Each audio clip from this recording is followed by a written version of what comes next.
Odam organizmida shunday bezlar paydo bo'ladi, teri ostida joylashgan, harakatchan, tekkanda yoki o'z holatdan og'riq chaqirmaydigan bezlar bo'ladi.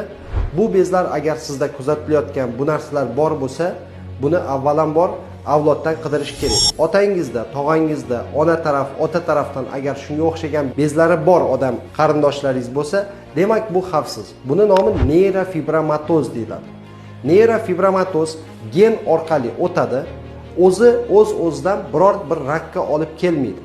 Lekin bularni agar doim massaj qilinsa, qanaqadir issiq protseduralardan o'tkazilsa, qumli protseduralar bizlar yaxshi ko'ramiz, shuni o'tkazilsa, har xil fizioterapiyalar olinadigandan keyin yoki bunga keraksiz fizik ta'sirlar o'tkazilganda rakka o'tib ketishi mumkin.